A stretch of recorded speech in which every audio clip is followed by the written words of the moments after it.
Hello friends, health and ഹാപ്പിനെസ്സിൻ്റെ പുതിയൊരു വീഡിയോയിലേക്ക് എല്ലാവരെയും സ്വാഗതം. സംസാരിക്കുന്നത് നാസിഫ് അഹമ്മദ്, കൺസൾട്ടൻറ്റ് സൈക്കോളജിസ്റ്റ് ആണ്. ഈയിടെ നമ്മുടെ ക്ലിനിക്കിൽ വന്ന ഒരു ക്ലയൻറ്റിനെ കുറിച്ചാണ് നമ്മൾ ഇന്ന് പറയുന്നത്. കാനഡയിൽ ഒരു നഴ്സായിട്ടാണ് ഇയാൾ വർക്ക് ചെയ്യുന്നത്. കൂടെ ഫാമിലിയും കാര്യങ്ങളൊക്കെ ഉണ്ട്. അപ്പോൾ വന്നിട്ട് സംസാരിക്കുന്നത്, പറയുന്ന പ്രശ്നങ്ങൾ എന്താണെന്ന് വെച്ചാൽ, ഈയിടെയായിട്ട് വൈഫുമായിട്ട് വല്ലാതെ ദേഷ്യം പിടിച്ചു പോകുന്നുണ്ട്, ഒന്നും കയ്യിൽ നിൽക്കുന്നില്ല, പെട്ടെന്ന് കൺട്രോൾ പോയിട്ട് വല്ലാതെ ചൂടാകുന്നുണ്ട്. അപ്പോൾ അങ്ങനെ ചൂടാകുന്ന സമയത്ത് സ്വാഭാവികമായിട്ട് ഭാര്യ ഇപ്പം നന്നായിട്ട് ഇങ്ങോട്ട് ചൂടാകുന്നുണ്ട്. അപ്പോൾ പരസ്പരം കലഹിക്കാനേ ഇപ്പം നേരമുള്ളൂ. കാനഡയിലൊക്കെ വന്നിട്ട് രണ്ടുപേരും ഒരുമിച്ച് ജീവിക്കുക, നല്ലൊരു ഒരു ഒരു കുടുംബജീവിതമൊക്കെ ഉണ്ടാക്കുക എന്നുള്ള നിലക്കാണ് ഇവിടെ വന്നത്. പക്ഷെ വന്നത് മുതൽ ഇപ്പോൾ ഓരോ ആഴ്ചയും 2-3 തവണകളായിട്ട് നമ്മളിപ്പോൾ വഴക്ക് കൂടുകയാണ്. ഒരാഴ്ച അങ്ങനെ അങ്ങ് പോകും, അതിൻ്റെ ഇടയിൽ നന്നാകും, അത് കഴിഞ്ഞിട്ട് നമ്മൾ വീണ്ടും എന്താണ് ഈ ഒരു ഫൈറ്റിലേക്ക് തന്നെയാണ് പോകുന്നത്. ഞാനിതുവരെ അവളെ ഫിസിക്കലായിട്ടൊന്നും ചെയ്തിട്ടൊന്നുമില്ല, അടിച്ചിട്ടോ അല്ലെങ്കിൽ വേറെന്തെങ്കിലും ചെയ്തിട്ടൊന്നുമില്ല. പക്ഷേ ഈ ഒരു എപ്പോഴും വീട്ടിൽ ഈ ഒരു വഴക്കും വക്കാളം ഉണ്ടാകുന്നത്. അതേപോലെ തന്നെ ഞാൻ കുറച്ചധികം സോഷ്യൽ മീഡിയാസും കാര്യങ്ങളൊക്കെ നോക്കാറുണ്ട്, കുറച്ച് റീൽസൊക്കെ ചെയ്യാനൊക്കെ ഇഷ്ടമുള്ള ഒരാളാണ്. പക്ഷേ ഇവക്ക് ഞാൻ ഫോൺ എടുക്കുന്ന സമയത്ത് ഇവൾ പറയാൻ തുടങ്ങും, നിങ്ങൾ ആ ഫോണൊന്ന് മാറ്റി വെക്ക്, നിങ്ങളിങ്ങനെ ഫോണിൽ എപ്പോഴും ഫോണിൽ തന്നെയാണോ എന്നുള്ള നിലയ്ക്ക്. സാറേ, എപ്പോഴും ഇങ്ങനെ ചൊറിഞ്ഞ് വരുന്ന ഒരു ടൈപ്പാണ് എൻ്റെ വൈഫ്. അപ്പോൾ ഈ ഒരു പറയൽ, ഈ വീണ്ടും വീണ്ടും ഇങ്ങനെ പറയുന്ന സമയത്ത് എനിക്ക് വല്ലാത്ത ദേഷ്യം വരെ. ഞാൻ നന്നായിട്ട് അവളോട് കയറി സംസാരിക്കുകയാണ് ചെയ്യുക. അപ്പോൾ അത് കഴിഞ്ഞാൽ പിന്നെ അവൾ കുറച്ച് ദിവസത്തേക്ക് മിണ്ടില്ല, അവൾ ഒന്നും സംസാരിക്കുന്നുണ്ടാവില്ല. പക്ഷെ സാറേ, എനിക്ക് അവളോട് യാതൊരു തരത്തിലുള്ള പ്രശ്നങ്ങളും എനിക്കില്ല. എനിക്ക് അവളെ ഇഷ്ടമാണ്, എൻ്റെ കാര്യങ്ങളൊക്കെ കംപ്ലീറ്റ് ആയിട്ട് അവളാണ് ചെയ്തു തരുന്നത്. അവളുണ്ടാക്കുന്ന ഫുഡ് എന്നൊക്കെ വെച്ചാൽ സൂപ്പർ ഫുഡാണ് അവൾ ഉണ്ടാക്കുന്നത്. എനിക്ക് അവളില്ലാതെ ഒരിക്കലും എനിക്ക് ജീവിക്കാൻ പറ്റൂല. രാത്രി കിടക്കുന്ന സമയത്തൊക്കെ അവളില്ലെങ്കിൽ എനിക്ക് ഉറക്ക് തന്നെ വരില്ല. ആ നിലക്ക് ഞങ്ങൾ രണ്ടുപേരും നല്ല ഇഷ്ടത്തിലൊക്കെ ആണ്. പക്ഷേ ഇപ്പോൾ കുറച്ചിടെയായിട്ടാണ് ഈ രൂപത്തിൽ നമ്മൾ വെറുതെ അങ്ങോട്ടും ഇങ്ങോട്ടും ഇപ്പോൾ സ്ഥിരമായിട്ടുള്ള ഫൈറ്റ് നടന്നുകൊണ്ടിരിക്കുന്നത്. അപ്പോൾ ഇയാൾ കാര്യങ്ങളൊക്കെ ഇങ്ങനെ പറഞ്ഞു. അപ്പോൾ ആ സമയത്ത് തന്നെ നമ്മൾ ഒരു മാരിറ്റൽ ഇഷ്യൂ ആയതുകൊണ്ട് തന്നെ അവരുടെ സെക്സ് ലൈഫ് എങ്ങനെയാണ്, അത് കാര്യമായിട്ട് പോകുന്നുണ്ടോ നോക്കൽ നമ്മൾ വളരെ ഇമ്പോർട്ടൻ്റ് ആയിട്ട് കാണുന്നുണ്ട്. കാരണം അതിൽ വരുന്ന ചെറിയ എന്തെങ്കിലും പ്രശ്നങ്ങളായിരിക്കും ഈ ഒരു പുറത്ത് വരുന്ന വലിയ പ്രശ്നങ്ങളായിട്ട് മാനിഫെസ്റ്റ് ചെയ്യുന്നത്, നമുക്കത് കാണാൻ പറ്റുന്ന പ്രശ്നങ്ങളായിട്ട് വരുന്നത്. ഒരിക്കലും ഒരാൾ നേരെ വന്നിട്ട് സാർ എനിക്കിങ്ങനെ പ്രശ്നമുണ്ട് എന്നുള്ള നിലക്ക് പറയൂല. പലർക്കും മടിയാണ് ഉണ്ടാവുക. കുറഞ്ഞ ക്ലയൻസ് മാത്രമേ ആ നിലക്ക് നമ്മുടെ അടുത്ത് സംസാരിക്കുന്നുണ്ടാവും. അപ്പോൾ ഇയാളോടും ഞാൻ ആ രൂപത്തിൽ ചോദിക്കുന്ന സമയത്ത് ഇയാൾ എന്നോട് പറഞ്ഞു, ഞാനൊന്ന് വീഡിയോ ഒക്കെ ഒന്ന് ഓഫ് ചെയ്തോട്ടെ സാർ, എനിക്ക് കുറച്ച് വിഷയങ്ങൾ സാർ ചോദിച്ചത് കൊണ്ട് കുറച്ച് വിഷയങ്ങൾ എനിക്ക് പറയാനുണ്ട്, പക്ഷേ വീഡിയോയിൽ പറയാൻ ചെറിയൊരു മടിയുണ്ട്, ഞാൻ ഓഫ് ചെയ്തിട്ട് സംസാരിക്കുന്നത്. ഞാൻ പറഞ്ഞു ഓക്കെ, ഒരു പ്രശ്നവുമില്ല, നിങ്ങളെ കംഫർട്ട് പോലെ നിങ്ങൾ സംസാരിച്ചു എന്ന് പറഞ്ഞു. അപ്പോൾ ഇയാൾ വീഡിയോ ഒക്കെ ഓഫാക്കിയിട്ട് പിന്നീട് കുറേ സമയമാണ് എന്നോട് സംസാരിച്ചത്. ഇയാൾ എന്നോട് പറഞ്ഞത്, എനിക്ക് നമ്മുടെ ഈ ഒരു സെക്സ് ലൈഫിൽ നിന്ന് എനിക്ക് യാതൊരു തരത്തിലുള്ള സാറ്റിസ്ഫാക്ഷൻ എനിക്ക് കിട്ടുന്നില്ല സാറേ. എനിക്ക് വൈഫിൻ്റെ അടുത്തുനിന്ന് ഒരു ഹസ്ബൻഡ് ആഗ്രഹിക്കുന്ന പോലുള്ളൊരു ഒരു പ്ലഷറബിൾ ആയിട്ടുള്ളൊരു സന്തോഷം കിട്ടുന്ന ഒരു എൻജോയ്ഡ് ആയിട്ടുള്ള ഒരു സെക്സ് എനിക്ക് എൻ്റെ വൈഫിൻ്റെ അടുത്ത് എനിക്ക് കിട്ടുന്നില്ല. അപ്പോൾ ഇത് കാരണം ഞാൻ വല്ലാതെ ബുദ്ധിമുട്ടുന്നുണ്ട്. ഈ ഒരു വിഷയം എനിക്ക് അവളോടൊട്ട് പറയാനും പറ്റുന്നില്ല. പറഞ്ഞാൽ തന്നെ അവൾ എങ്ങനെയാണ് ഇത് ഉൾക്കൊള്ളാമെന്ന് പറയാനും എനിക്കറിയില്ല. ഞാൻ ഇതിൻ്റെ മുമ്പ് എപ്പോഴോ ഒന്ന് ഞാൻ പറഞ്ഞു നോക്കിയിരുന്നു. അപ്പോൾ ആ സമയത്തൊക്കെ അവൾ അത് പിന്നെ ഇപ്പം നിങ്ങൾക്ക് പഴയ പോലെ എൻ്റെ കൂടെ സ്നേഹമൊന്നുമില്ല, നിങ്ങൾക്ക് വേറെ ആരുമായിട്ട് എന്തോ കണക്ഷൻ ഉണ്ടാവും, പണ്ടൊക്കെ നിങ്ങൾക്ക് ഭയങ്കര സ്നേഹമായിരുന്നല്ലോ, ഇപ്പം ആ നിലക്കുള്ള ഒന്നും ഇല്ലല്ലോ എന്നുള്ള നിലക്ക് ആ പറയുന്നതും ആളൊരു പ്രശ്നമാക്കി എടുത്തിട്ട് പിന്നീട് അതിൻ്റെ പേരിൽ കുറേ പ്രശ്നങ്ങളൊക്കെ ഉണ്ടാക്കുകയാണ് ചെയ്യുന്നത്. അപ്പോൾ ഇത് എന്ത് ചെയ്യണമെന്ന് എനിക്ക് യാതൊരു പിടുത്തവും ഇല്ല എന്നാണ് ഇയാൾ എന്നോട് പറഞ്ഞത്. അപ്പോൾ ഈ കാര്യം മനസ്സിലായതോടുകൂടി പിന്നീട് ഞാൻ ഒന്നുകൂടി പിന്നെ ആ വിഷയം നമുക്ക് ഐഡൻറ്റിഫൈ ചെയ്താൽ മാത്രമേ ഇവർക്കൊരു എന്തെങ്കിലും കാര്യങ്ങൾ പറഞ്ഞു കൊടുക്കുക, അല്ലെങ്കിൽ ഒരു സൊല്യൂഷൻ എന്നുള്ള നിലയ്ക്ക് നമുക്ക് മുന്നോട്ട് പോകെ ചെയ്യാൻ പറ്റും. അപ്പോൾ ഇയാളോട് ഒന്നുകൂടി ആ വിഷയങ്ങളൊക്കെ നമ്മൾ ചോദിക്കേണ്ട രൂപത്തിൽ ചോദിച്ച സമയത്ത് ഇയാൾ പറഞ്ഞത് ഇയാൾക്ക് ഒരിക്കലും ഇജാക്കുലേഷൻ സംഭവിക്കില്ല എന്നുള്ളതാണ്. ഭാര്യയായിട്ട് ബന്ധപ്പെടുന്ന സമയത്ത് ചിലപ്പോൾ 1 മണിക്കൂർ 1.5 മണിക്കൂർ കഴിഞ്ഞാലും ഇയാൾക്ക് ഒരു തരത്തിലുള്ള ഇജാക്കുലേഷൻസ് സംഭവിക്കുന്നില്ല. അപ്പോൾ അത് കേട്ട സമയത്ത് വല്ലാത്തൊരു ഒരു കൗതുകവും അത്ഭുതമൊക്കെ തോന്നി. കാരണം പുരുഷന്മാർ സാധാരണ നമ്മളടുത്ത് വരുന്ന ഏകദേശ ക്ലയൻസും പറയുക അവർക്ക് പ്രിമച്വർ ഇജാക്കുലേഷൻ ആണ്, പെട്ടെന്ന് ഇജാക്കുലേഷൻ സംഭവിക്കുന്നു എന്നുള്ള നിലക്കാണ്. കുറഞ്ഞ ആളുകൾ മാത്രമേ ഇത്തരത്തിലുള്ള പ്രൊലോങ്ഡ് ആയിട്ടുള്ള സമയത്ത് വരെ ഇജാക്കുലേഷൻ നടക്കുന്നില്ല എന്നുള്ള പരാതിയായിട്ട് വരാറുള്ളൂ. അപ്പോൾ ഇയാളാണ് ആ നിലക്ക് ഇപ്പോൾ 1 മണിക്കൂർ 1.5 മണിക്കൂർ കഴിഞ്ഞാലും എനിക്ക് ഇജാക്കുലേഷൻ സംഭവിക്കുന്നില്ല എന്നുള്ള നിലക്ക് സംസാരിക്കുന്നത്.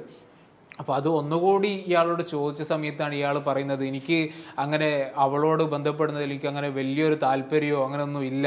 സത്യം പറഞ്ഞാൽ എനിക്ക് പിന്നെ ഒരു തരത്തിലുള്ള ഒരു വെറുപ്പ്, ഒരു ചെറിയൊരു അവേർഷൻ ഇപ്പോൾ വല്ലാതായിട്ട് വരുന്നുണ്ട് സാറേ എന്ന് പറഞ്ഞു. അപ്പോൾ ഞാൻ ചോദിച്ചു, അത് വേറെ എന്തെങ്കിലും വിഷയം ഉണ്ടോ നിങ്ങൾക്ക്? പിന്നെ പണ്ട് ഏതെങ്കിലും സ്ത്രീകളുടെ അടുത്ത് നിങ്ങൾ വല്ലാത്തൊരു ഇത്തരത്തിലുള്ള അവേഴ്സീവായിട്ട് എന്തെങ്കിലും ഫീൽ ചെയ്തിട്ടുണ്ടോ, അല്ലെങ്കിൽ പിന്നെ അങ്ങനത്തെ സിറ്റുവേഷൻസ് ഒക്കെ ഉണ്ടായിട്ടുണ്ടോ എന്ന് ചോദിച്ച സമയത്ത് ഇയാൾ പറഞ്ഞു, സാറേ പ്രശ്നം എന്താണെന്ന് പറഞ്ഞാൽ അവളുടെ വായ നാറ്റല്ല, മറിച്ച് അവൾക്ക് ഒരു ഗ്യാസിൻ്റെ ഒരു പ്രശ്നമുണ്ട്.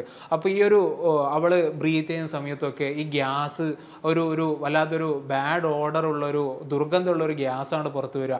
അപ്പോൾ മണം വരുന്ന സമയത്ത് തന്നെ എനിക്ക് വല്ലാത്ത ബുദ്ധിമുട്ടാണ്. അപ്പോൾ ആ സമയത്ത് എനിക്കൊരു ഒരു ഒരു ഒരു വെറുപ്പ് അല്ലെങ്കിൽ ഒരു താല്പര്യമില്ലായ്മ ഉണ്ടാകുന്നുണ്ട്. പക്ഷെ അത് സഹിച്ചിട്ടാണ് ഞാനത് പലപ്പോഴും ചെയ്യുക. അപ്പോൾ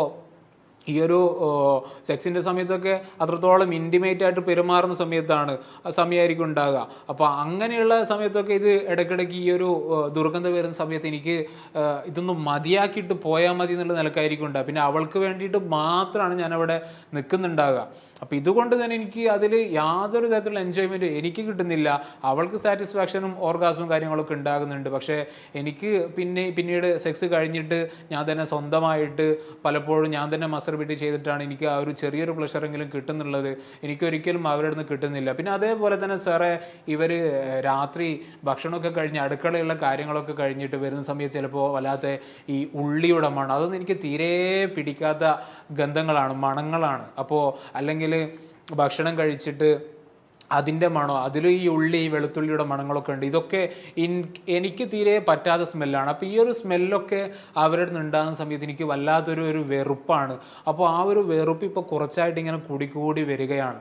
അപ്പോൾ എനിക്ക് കാര്യങ്ങളൊക്കെ ഏകദേശം അത് പറഞ്ഞ സമയത്തൊക്കെ എനിക്ക് മനസ്സിലായിട്ടുണ്ടായിരുന്നു. നമ്മൾ സെക്സ് തെറാപ്പിയിലൊക്കെ പഠിക്കുന്ന ഒരു വിഷയമാണിത്, ഈ സെക്ഷൽ അവേർഷൻ്റെ കാരണങ്ങൾ. ഇതിന് പല കാരണങ്ങളുണ്ടാകും. ഇപ്പോൾ ഈ വ്യക്തിയുടെ കേസിൽ സംഭവിച്ചത് അവർക്ക് ഈ ദുർഗന്ധം, ഈ ഗ്യാസിൻ്റെ പ്രശ്നം, അതേപോലെ തന്നെ ചിലപ്പോൾ ഈ ഡ്രസ്സിലുണ്ടാകുന്ന ദുർഗന്ധങ്ങൾ, അതായത് അടുക്കളയിൽ പോയിട്ട് പണിയും കഴിഞ്ഞിട്ട് നേരെ ഹസ്ബൻഡിൻ്റെ അടുത്തേക്ക് വരികയാണ് ചെയ്യുന്നത്. ഒരിക്കലും ആ ഒരു സ്ത്രീ ഈ രൂപത്തിൽ ചിന്തിക്കുന്നുണ്ടാവില്ല. പക്ഷേ ഈ ഹസ്ബൻഡിന് അത് വല്ലാത്ത പ്രശ്നമാണ് ഉണ്ടാക്കുന്നത്. അയാൾക്ക് ഒരിക്കലും ഈ സെക്സിനോടുള്ള താല്പര്യം തന്നെ ഇയാൾക്ക് പോവുകയാണ് ചെയ്യുന്നത്. അത് കാരണം ഭാര്യയോട് മെല്ലെ അകൽച്ച തോന്നുകയാണ്. പക്ഷേ ഇതെന്തുകൊണ്ടാണ് ഈ ഒരു അകൽച്ച ഉണ്ടാകുന്നുള്ളത് അവർക്ക് മനസ്സിലാകുന്നില്ല. ഞാൻ നേരത്തെ തുടക്കത്തിൽ പറഞ്ഞതുപോലെ ഈ സെക്സ് ലൈഫിൽ ഉണ്ടാകുന്ന ചെറിയ പ്രശ്നമാണിത്.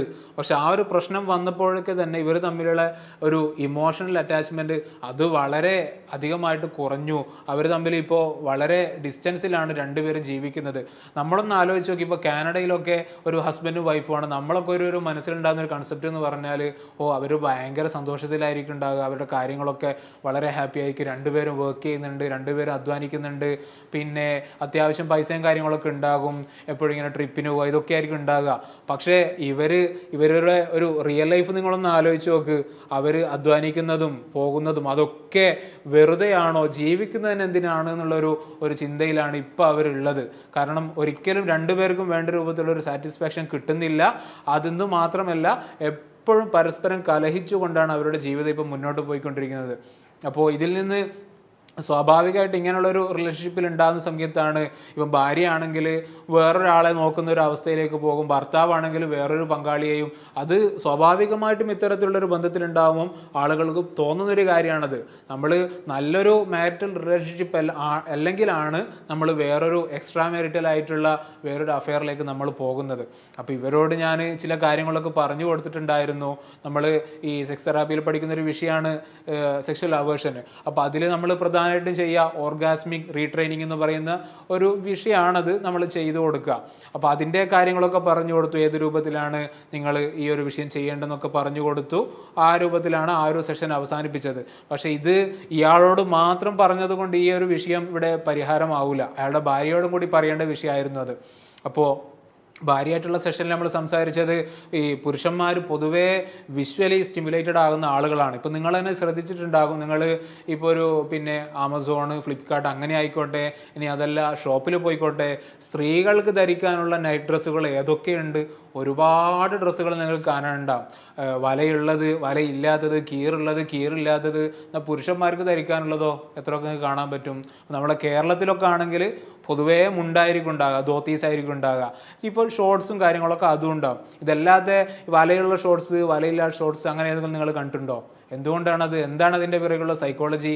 അത് വേറൊന്നുമല്ല, പുരുഷന്മാരൊക്കെ ഈ വിഷ്വൽ സ്റ്റിമുലേഷൻ്റെ ആളുകളാണ്. അവർക്ക് കാണുന്നതിൽ കൂടിയാണ് അവർക്ക് ഈ സ്റ്റിമുലേഷൻ ഉണ്ടാക്കുന്നത്. അപ്പോൾ ആ നിലക്ക് ഒരു ഭാര്യ എന്നുള്ള നിലക്ക് അവർ ശ്രദ്ധിക്കേണ്ട ഒരു വിഷയമാണ് എപ്പോഴും ആ ഒരു സ്റ്റിമുലേഷൻ തന്നെ കൊണ്ട് ആ ഒരു സ്റ്റിമുലേഷൻ ഹസ്ബൻഡിന് ഉണ്ടാകണം. അപ്പോൾ അതിന് വേണ്ടിയിട്ട് അവർ ആ രൂപത്തിലൊരു ഒരു ഒരു പ്രസൻറ്റേഷൻ അവർ ചെയ്യേണ്ടതുണ്ട്. പ്രസൻറ്റേഷൻ എന്ന് ഉദ്ദേശിക്കുന്നത് ഇപ്പോൾ രാത്രി കിടക്കുന്ന സമയത്തൊക്കെ ചിലപ്പോൾ അങ്ങനെയുള്ള നല്ല നൈറ്റ് ഡ്രസ്സുകൾ ഉപയോഗിക്കേണ്ടി വരും, ചിലപ്പോൾ നല്ല സുഗന്ധങ്ങൾ ഉപയോഗിക്കേണ്ടി വരും. ഇതൊക്കെ ഈ ഒരു സെക്ഷൽ പ്ലഷറിലേക്ക് ഒന്നുകൂടി നയിക്കുന്ന ഘടകങ്ങളാണ്. ഇപ്പോൾ ഈ വിഷയത്തിലൊക്കെ നിങ്ങൾ കണ്ടില്ലേ, ഇപ്പോൾ ഉള്ളിയുടെ ഗന്ധോ അല്ലെങ്കിൽ ഇവരുടെ ഗ്യാസിൻ്റെ ഒരു പ്രശ്നമോ, അതൊക്കെ ഉള്ളിയുടെ ഗന്ധമാണെങ്കിൽ ഡ്രസ്സ് മാറ്റുന്നത് കൂടി മതിയാകും. ഗ്യാസിൻ്റെ അങ്ങനെ വിഷയമാണെങ്കിൽ അത് ചിലപ്പോൾ ഡോക്ടറെ കാണിച്ചിട്ട് മാറ്റേണ്ടി വരും.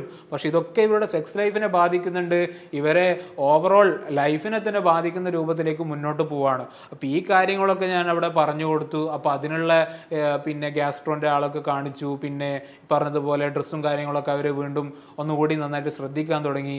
കാരണം ഈ കാര്യങ്ങളൊന്നും അവർക്ക് അത്ര കണ്ട് അറിഞ്ഞുകൂടായിരുന്നു, പുരുഷന്മാർക്ക് ഇങ്ങനെയാണ് എന്നുള്ള രൂപത്തിൽ അറിയില്ലായിരുന്നു. അപ്പോൾ ആ ഒരു വിഷയം പറഞ്ഞു കൊടുത്ത സമയത്ത് തന്നെ ഒരുപാട് മാറ്റങ്ങളാണ് പിന്നീട് ഉണ്ടായത്. അതേപോലെ തന്നെ ഹസ്ബൻഡിനോട് ഞാൻ ഈ ഒരു കമ്മ്യൂണിക്കേഷൻ നിലനിർത്താൻ വേണ്ടിയിട്ട് നിന്നുപോയ കമ്മ്യൂണിക്കേഷൻസ് വീണ്ടും, കാരണം സ്ത്രീകൾ ഹസ്ബൻഡിനോട് ഒരുപാടായിട്ട് സംസാരിക്കണം. ഈ ഒരു സംസാരം അവിടെ നിന്ന് പോയിട്ടുണ്ടെങ്കിൽ അവിടെ കാര്യമായിട്ട് എന്തോ ഒരു പ്രശ്നമുണ്ടെന്നാണ് നമ്മൾ മനസ്സിലാക്കേണ്ടത്.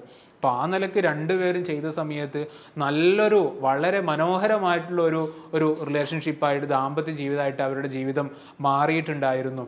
അപ്പോൾ ഏതായാലും പുതിയൊരു വീഡിയോയുമായിട്ട് നമുക്ക് വീണ്ടും കാണാം. താങ്ക്സ്.